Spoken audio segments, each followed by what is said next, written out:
Tomorrow, the Secretary of State and the President's National Security Advisor will have their first face-to-face meeting with Chinese officials.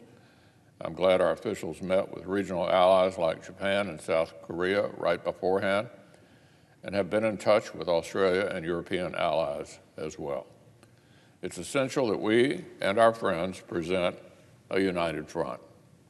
Now, the United States and the whole world need the President's team to deliver a strong message tomorrow. During the campaign, President Biden spoke dismissively about the threat from China. But thus far in office, his team has shown signs they understand that Communist China threatens America, our allies, and the prevailing international system. The world spent years presuming that welcoming China into the international community would inevitably cause its rulers to play by the rules. 20 years ago, President Clinton said economic innovation and political empowerment will inevitably go hand in hand. Since then, rather than the rest of the world exporting liberty and transparency into China, Beijing has found more success exporting authoritarianism and corruption beyond its borders. In Japan on Tuesday, Secretary Blinken called out the coercion and aggression that China deploys at home and abroad. He said this administration will push back on Beijing. That clear-eyed talk is certainly welcome, but it's just the first step. Walking the walk will mean actually responding in tough ways to espionage and cyber attacks, to violations of human rights, to military bullying, to stealing intellectual property, and cheating on trade. If the administration is up to the task, they'll find strong partners in this Republican conference. Here's one big test. Are they willing to keep investing in our own defense? Our financial commitment to defending America is our most important policy lever in this competition with China. Our allies and adversaries do not need American presidents because they're charming or good-looking. The world has respected America for our overwhelming military and economic superiority. When that edge erodes, we invite trouble. As a share of our economy, America's defense spending has fallen significantly, not just from the Cold War era heights, but even just recently. Meanwhile, China used its growing prosperity to modernize its military, develop new and longer-range weapons to hold U.S. forces at risk from further away, and to turn a particular eye towards space and cyberspace. Defense spending is about protecting our homeland. It's about projecting power.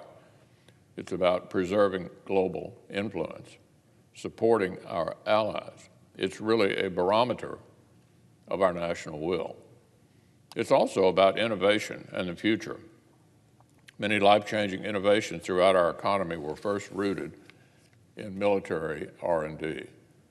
Unfortunately, reports suggest the Biden administration may to freeze defense spending. Of course, that means a reduction after inflation. Dozens of Democrats are pressuring the administration for even steeper cuts than that. If the administration is serious about competing with China, deterring Russia, and preserving American leadership, the most important test will be in the President's budget submission. Some of our Senate Democrat colleagues have expressed interest in crafting bipartisan legislation related to China. If any issue is ripe for regular order bipartisan process, it would be that one. Defense spending is the crucial first step, but there are a whole variety of subjects concerning our competition with China that could benefit from a serious look. There is bipartisan support for improving security reviews of foreign investment and protecting against forced technology transfer, for cracking down on Chinese espionage and political influence campaigns, for supporting the people of Hong Kong and human rights and deterring aggression against Taiwan. There's bipartisan support for fostering specific industries of national security importance, such as semiconductors, and for broadly strengthening American R&D. There's an opportunity for a fruitful discussion here. Certainly, this is an area where bipartisanship will be especially crucial, so strategies don't change schizophrenically with every election.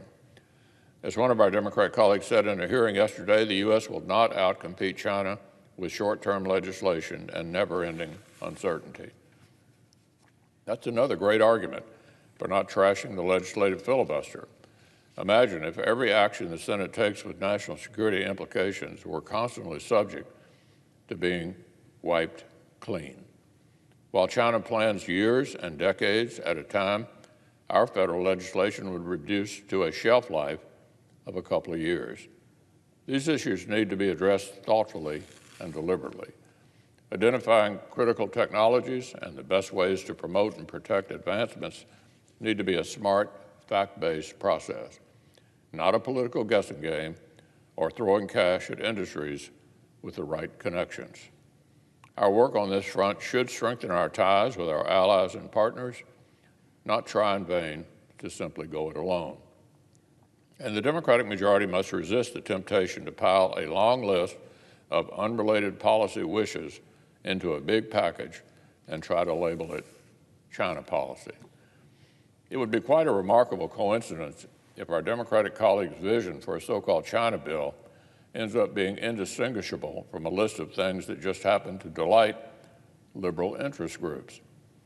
Getting America on stronger footing will not require some sweeping far-left transformation of our economy. It will mean continuing to complement the principles and ideas that are our greatest strengths.